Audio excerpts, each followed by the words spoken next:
Shit a nigga dead for you. Yeah, you ain't really fuck with me way back then, but how about now? Cause I'm up right now.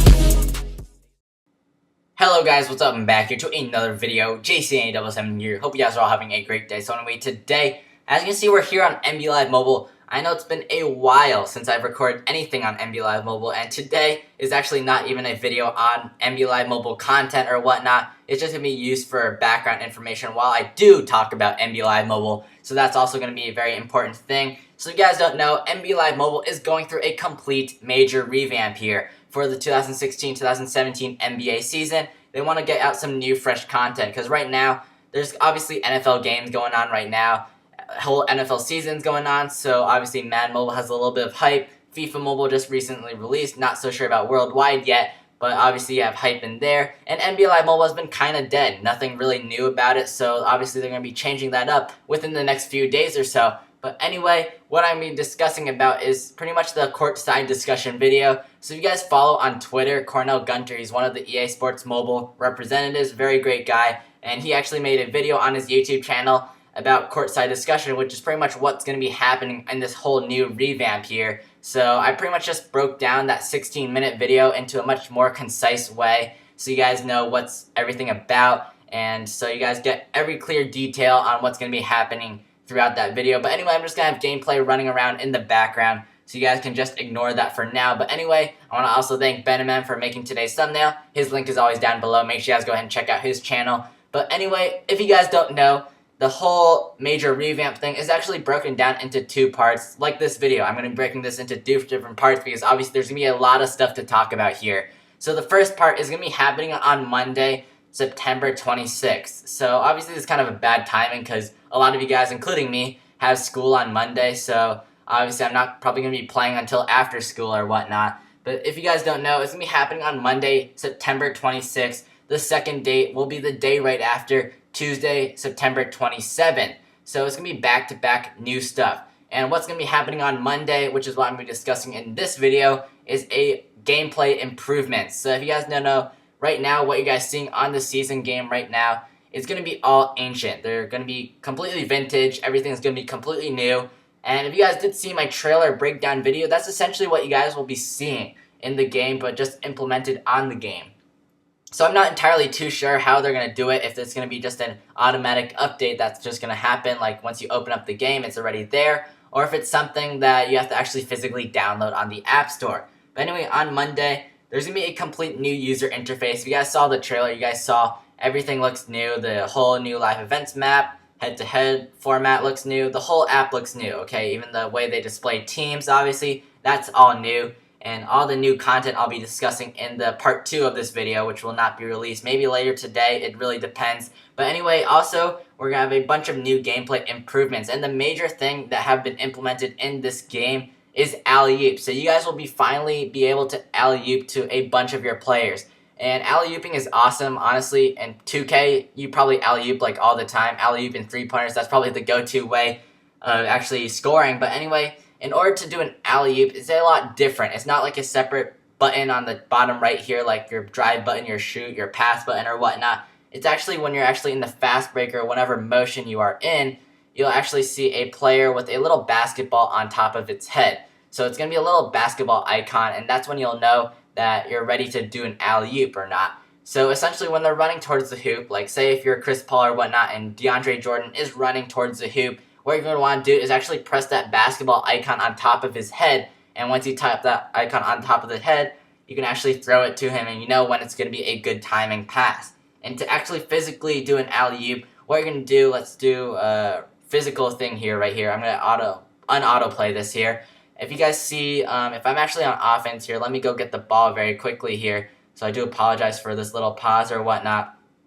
Let me get the ball right here. So if you guys see that drive button, and if you actually do an alley-oop, what you're going to be doing is doing a drive button, as you can see, and you're going to swipe left to pass. So it's just a very quick motion from right to left, and that's going to how you implement your alley-oop, and that's how you're going to do it. And obviously, for feedback, there's going to be feedback that shows your passing rating if you do have a successful alley-oop. Kind of how 2K, when you guys do like my career or whatnot, it shows you if you have a good shot or whatnot. It says perfect release or whatnot. It says bad shooting, bad timing or whatnot. And it also, important is stats. So if you guys have a good high passing guy like Rondo, he's a pretty good passer, good dunking guy, obviously, like someone probably like Blake Griffin, it's going to happen, and obviously the dunks are going to be a lot better and different and have a higher execution rate. And they also added shot feedback. So what shot feedback is, they do have it in 2K. It's like what I said before. If you guys happen to miss a shot, it'll explain why you missed that shot. So let's say, for example, let's say Marc Gasol right here shoots a shot. It's going to either say, if he misses it, it'll either say bad timing, which is either if you go shoot it too early, obviously, or early release, or too late of a release. It's going to say out of range, so it's like Marc Gasol shooting a three-pointer. Tightly guarded, obviously, when he has really tight defense on him. Off balance if he's shooting while running. And also, like, fadeaways also got updated here, and they'll actually implement a actual meter on the thing. If you guys don't know, if you do fadeaways on this game, it doesn't show you, like, how much power you need to do or how long you need to hold the button for. It's just kind of a thing that you naturally do. What they did is also add, like, some type of percentage boost here. So actually, this kind of makes it, like, more worth it to actually take the ball into the hoop instead of rather settling for three-pointers and outside perimeter game shooting. So what they'll be adding is a percentage boost, and it'll increase the meter for inside the key bonus. So if you guys happen to score inside the key, you'll get a special bonus, and also it'll give you also feedback for your blocks and steals, which is your defensive side of things here. And what you're going to happen is you're going to see when the ball is stolen, you're going to see a rating like pop up from your passing versus your steal, or your dribble versus your steal. Including passing improvements, there's going to be a bunch of passing improvements, because if you guys do happen to pass, like for example, if you drive in and you want to kick it back out, obviously to the perimeter or whatnot, or just pass the ball along the perimeter, the ball is easily very easily intercepted, my bad, throughout the game here, and it's kind of big of an issue. Right there is another example. If you drive in, you can lose the ball very easily right there with Markel Brown, and that's a very good example to see. So you guys will have guys cutting into the game, so you don't just sit there and whatnot. So that's a very nice thing to look for. But anyway, also when you're not stuck when posting or when a defender's on you. So I'll do you guys an example right here. Let me just try to get the ball on offense here. It doesn't matter if they score, whatever. Just score the ball, Jarrett Jack. But anyway, if you guys know what I'm talking about, if your guy is posting, sometimes your player gets stuck. Let's do an example here. Let's put Kristaps right here. So let's say he's posting. Let's post down. Okay, right? And like you trying to want to treat the ball, but there's a little stuck, like he's like stuck there for like a little bit, right? Like a bit of like a second or something, and that's valuable time, obviously. So what they did is they changed that, and if you actually just move your analog stick out of the backing end zone, obviously, then you're going to be able to just move out very nice and smoothly, which is awesome. In addition, like example is a big moments live event when you have to shoot in a certain area, your player will move ready and nice and fast, so it's going to be very awesome and convenient. And another gameplay thing is when you go for a rebound, so there will be a special rebound button now, so you don't need to worry about, obviously if you guys spam the shot button or whatnot in order to rebound or whatnot, it's going to make you eventually shoot a full court shot, which has been a pretty big issue because it's actually the same button, so they actually changed that, which is very nice. And there'll also be a bigger zone for the buttons on the bottom right, so all of these buttons right here, pass, drive, and shoot, will be a bigger button, so it's a lot easier to press, and including for late game AI, so if you guys don't know what I mean, like for example, if you're in a big moments live event or even a season game like this, obviously the game's ending, right?